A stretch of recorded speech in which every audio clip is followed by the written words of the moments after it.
Para muitas mulheres, a maternidade é um sonho, mas para outras, a possibilidade de gerar um bebê se torna um verdadeiro pesadelo.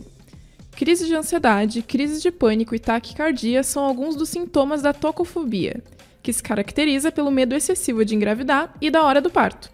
O Direto ao Ponto conversou com a psicóloga Maria Eduarda Lopes, especialista em sexualidade humana, e com a biomédica Carolina Pinhol, para entender quais são os impactos desse transtorno na vida das mulheres e quais são as formas de prevenção e tratamento.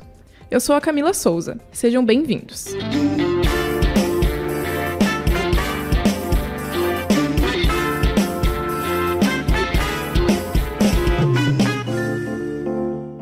Olá, Maria Eduarda, seja bem-vinda ao Direto ao Ponto. Quero começar nossa conversa te perguntando como o transtorno de tocofobia se desenvolve. A tocofobia é o medo patológico de gravidez, né, de engravidar e de dar à luz. Ela pode ser classificada, a gente tem duas classificações que a gente dá como primária e secundária.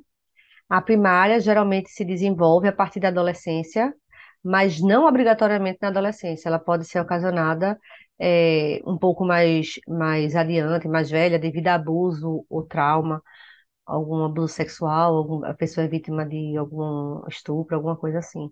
Mas geralmente é na adolescência, devido a acompanhar alguma experiência de uma pessoa próxima que tenha sido traumática, escutar alguma história numa roda de amigos, ou ver alguma cena de filme que possa ter chocado a pessoa. Então ela absorve aquela informação e leva aquela experiência traumática que no futuro, né, com o passar dos anos, essa vivência vai fazendo com que a pessoa desenvolva o medo patológico de ter uma gravidez ou do momento exato do parto, né? Já a secundária, a pessoa, a princípio, não tem medo nenhum da gravidez. Mas após ficar grávida, ter uma experiência durante a gravidez muito traumática, ou teve abortos, tentativas consecutivas de dar à luz, de gerar uma criança e não conseguiu, ou teve uma violência obstétrica, partos prematuros, teve alguma situação que faz com que a pessoa desenvolva o medo de ter essa experiência de novo, ou seja, tive aquela gravidez e tem um medo patológico de ter essa gravidez novamente. Quando eu falo muito essa palavra patológico, é justamente porque medo, em alguns momentos, qualquer pessoa pode ter, né? Eu engravido, por exemplo, e faço, ai meu Deus, estou com medo do parto, estou com medo que a anestesia não pegue, tenho medo de não ser uma boa mãe, de não dar conta do recado. Esse medo muitas pessoas têm, né? É bem normal, inclusive, porque a gente sempre fica insegura quando vai ter um filho, enfim. Mas o patológico é justamente quando ele vai além daquela situação que a gente diz que seja o normal, entre aspas, né? Que já chega a ser uma coisa relacionada já com doença, um transtorno. Ou seja, ela desencadeia crises de ansiedade, crises de pânico, a pessoa tem taquicardia, tem uma verdadeira fobia, né? Tocofobia, fobia já diz. Então, a pessoa tem um medo de verdade da gravidez, de passar pela experiência. Então, a pessoa tem pesadelos, a pessoa tem as crises de ansiedade, como eu falei, né? Tem, algumas pessoas têm depressão, tem que entrar com o uso de medicação. Durante isso, tem questão de falta de apetite, oscilação de humor. E o que me fez estudar, principalmente a tocofobia, foi o vaginismo, que muitas pacientes minhas têm vaginismo e quando eu vou investigar, elas têm muito medo de engravidar. Seja porque cresceu com as mães devido a uma educação muito repressora de que só podia engravidar depois de casar, ou que a ideia muito religiosa de que sexo só pode ir depois do casamento, de que sexo é pecado, é sujo. Então a pessoa acaba vinculando as duas, essa experiência, né, imaginando, enfim, e desenvolve essa ideia, essa crença da relação do sexo, gravidez, de que eu não posso engravidar, porque se eu engravidar vai ser um escândalo familiar, se eu engravidar antes de casar, enfim. Aí o que acontece? Muitas das minhas pacientes no consultório desenvolvem vaginismo, que é justamente já é outra situação, que é a dor que a pessoa não consegue, né, a dor nos músculos do assoalho pélvico, que impedem a pessoa de ter a relação sexual. Então, muito do que me fez estudar a tocofobia foi justamente essa relação entre a dor na relação sexual e o medo da gravidez. Esses são alguns sinais, então, né? Eu queria que você falasse um pouco mais sobre isso, quais são, como a gente identifica que já se tornou um transtorno e não é mais aquele medo comum, assim, que a maioria das mulheres podem ter. Sim, sim. A gente, algumas pessoas têm um medo normal de gravidez porque é uma gravidez não planejada. Digamos, eu não estava planejando engravidar. Aí a menstruação, o período, né, o ciclo atrasa um pouco e aí eu tenho aquele medo, fico assustada, faço o exame, né? Mas a gente percebe que já passou do ponto, né, que virou uma fobia, um transtorno, quando a pessoa tem um medo exagerado, como eu falei, mas ela faz exames de gravidez de forma excessiva, usa métodos contraceptivos de forma combinada. Ou seja, eu já tenho um DIU, tomo um anticoncepcional e faço com que meu parceiro use ainda uma camisinha, um preservativo, né? E aí, quando chega no outro dia, tomo uma pílula do dia seguinte.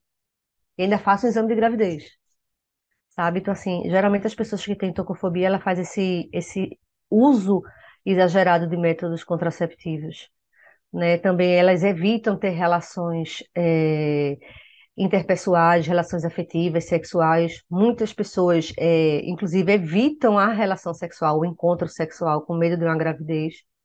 Tem pessoas que, inclusive, acham que estão grávidas sem ter a relação sexual. A pessoa teve a relação sexual de forma protegida, está menstruada, mas mesmo assim vai fazer o exame porque acha que mesmo assim ainda correu o risco de gravidez, né? A pessoa vive numa ansiedade constante de um controle do período menstrual excessivo.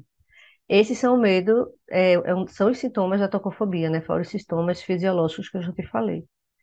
E interessante é que os homens também podem desenvolver a tocofobia, né? Não é só nós mulheres que temos útero, enfim, que a sociedade determinou que nós temos esse controle sobre a natalidade e a reprodução, mas homens também têm, mas não é o medo deles ficarem grávidos ou darem à luz, exatamente, sabe?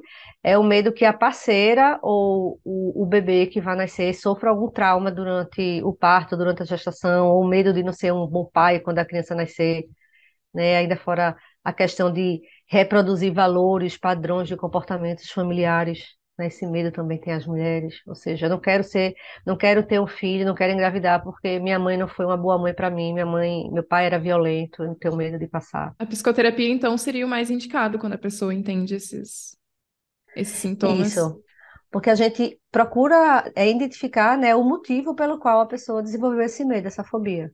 E aí a gente trabalha em cima disso para tentar reverter os sintomas, porque como eu te falei, isso foi uma questão de educação, medo de tentar reverter os padrões comportamentais dos pais. Então a gente trabalha em cima de, por exemplo, por que você ser, de uma forma bem resumida, por que a pessoa teria que ser exatamente igual ao pai? Por que você não pode fazer diferente dos seus pais? Né? E aí a gente trabalha em cima disso. Né? Se for questão do medo do parto em si, o que é que tem no parto exatamente que você tem medo de a gente trabalhar da hora do parto? E aí a gente desconstrói aquele medo exatamente do parto. E a gente vai identificando, né, qual é o gatilho da paciente e a gente trabalha em cima disso.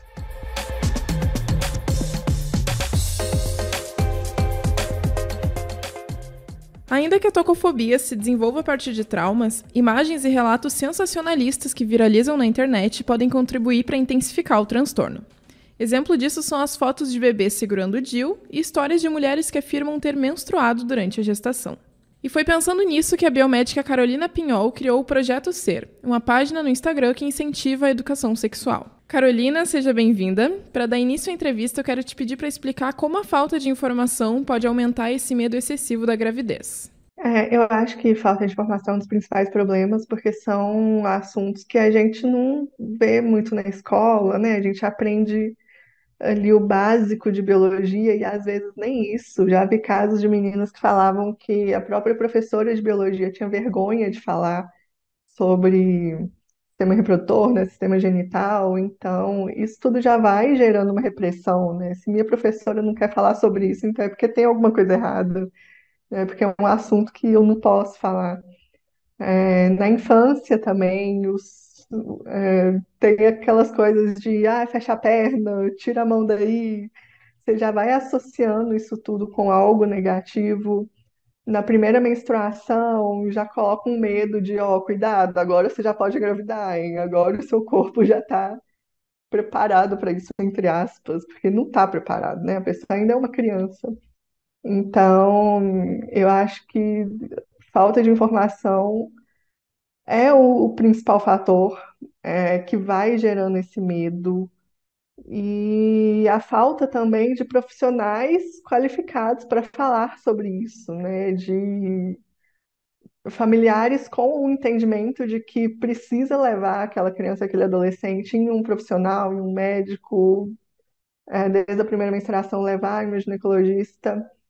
E também dos próprios profissionais, em saber como falar sobre isso com os adolescentes e como entrar nesses assuntos de uma forma que seja respeitosa, que seja acolhedora e que não acabe gerando mais traumas, mais medos, porque isso acontece muito, né? Da pessoa às vezes sair do médico com mais dúvida do que entrou, porque não se sentiu à vontade para perguntar, não sentiu à vontade para expor ali as preocupações que tem durante a relação, é, ou senão a gente só é apresentada para um método específico, toma, usa anticoncepcional, sem entender muito como funciona, sem entender se aquele realmente é o método ideal para você.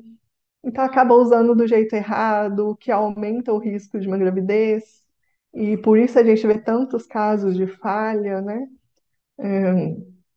Então eu acho que um grande problema é isso, assim, de não terem pessoas tão preparadas para lidar com esse assunto com as adolescentes. Carolina, quais são os principais mitos relacionados à gravidez que você percebe que precisam ser desconstruídos? É, tem isso de de nascer segurando um DIU, que não é possível, porque o DIU e o bebê ficariam num lugar diferente lá dentro do útero, né? Eles são separados. Então, não tem como o bebê ficar segurando o DIU lá dentro do útero ou nascer com ele na mão. Ele pode até grudar ali no corpo do bebê no momento da expulsão, né? No parto, em um parto natural. É, mas essas fotos são feitas só para serem sensacionalistas, só para chamar atenção mesmo. E tem isso de engravidar, de menstruar durante a gravidez, que também não acontece, porque menstruação é o contrário de gravidez, né? São dois eventos que não são compatíveis, assim. A gente menstrua porque o nosso corpo não fecundou, né? Porque a gente não teve uma fecundação daquele óvulo que foi liberado, porque o nosso útero não recebeu um embrião. Então ele descama e a menstruação é uma resposta a essa falta de fecundação. Então grávida não menstrua, né? É um evento oposto, assim. O que pode acontecer é ter um sangramento gestacional, e eu entendo que muitas vezes a pessoa não consegue perceber ali a diferença daquele sangramento, por mais que tenham sim diferenças. Ele não vai ser periódico igual a menstruação, não vai ter o mesmo fluxo, não vai durar o mesmo tempo e ele também vai estar acompanhado de vários outros sintomas, porque sangramento gestacional normalmente é sinal de algum problema naquela gravidez, né? Não é uma coisa normal de acontecer. Então ele vai estar associado a outros sintomas também. E a gente precisa começar a chamar pelo nome certo, porque por mais que no momento a pessoa não tenha entendido que aquilo não era uma menstruação, a gente tem que saber que não era e que tinham outras coisas acontecendo no corpo dela que pudessem dar esses sinais, né? Então, de conseguir entender quais são esses sinais, assim, eu falo muito de autoconhecimento também, de entender o que é normal em você ou não. Tem muitas questões também de como os métodos falham. Então, falar que todos os tipos de antibiótico cortam o efeito do anticoncepcional, por exemplo. Isso não acontece, são só alguns antibióticos muito específicos, a maioria deles não influencia, mas pode dar ali um sangramento de escape, né, que a pessoa, que não está relacionado a uma falha do método. O autoconhecimento sobre o ciclo menstrual e o entendimento de como funcionam os métodos contraceptivos podem ser uma forma de prevenção a esse transtorno da tocofobia? Eu sempre falo muito em três pilares, assim, o primeiro, o autoconhecimento, o segundo, conhecer o seu método, e o terceiro é conseguir ter confiança nessas duas questões para conseguir ter um pensamento crítico sobre esses casos que a gente vê na internet. Então, o primeiro, o autoconhecimento, isso engloba conhecer o seu ciclo menstrual, caso você tenha um, E mesmo que não tenha, conhecer quais são as alterações normais do seu corpo, porque é normal que a gente mude, né? É normal que a gente não seja igual o tempo inteiro, não tem nada de errado com isso. Então, entender quais são as alterações mesmo, né? Antes de menstruar, ou então antes de ter o sangramento ali da pausa, o que que você costuma sentir? Quais sintomas você tem, né? Tem dor nos seios, tem inchaço, tem dor de cabeça? Tem questões emocionais também, tipo, você tem um desânimo maior, uma falta de motivação. Como são os seus sintomas logo depois da menstruação ou logo depois do sangramento? Eu estou falando aqui os sintomas que são mais comuns, mas isso pode variar muito de pessoa para pessoa. E a gente não tem que se basear no outro, né? Não é porque a minha amiga fica de tal jeito que eu tenho que ficar assim também, que se não ficar eu tô errada, tem alguma coisa errada com o meu corpo. Não, o que que é normal em você?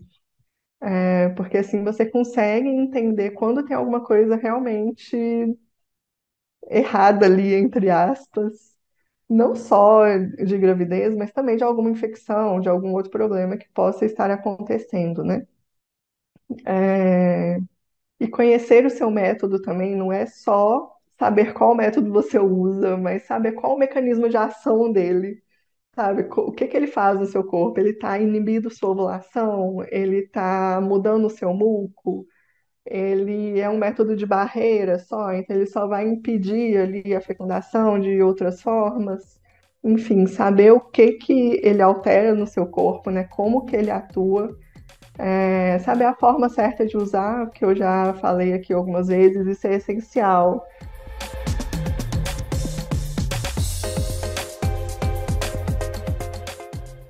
Se você gostou desse episódio, confira a matéria que traz mais informações sobre a tocofobia no Bela Mais, no site do Correio do Povo. Ouça também outras edições do Direto ao Ponto que estão disponíveis no site do jornal, no YouTube ou aí no seu aplicativo de streaming favorito. Esse episódio teve produção, roteiro e apresentação de Camila Souza e edição de Matheus Santos. Obrigada por ter nos acompanhado e até a próxima!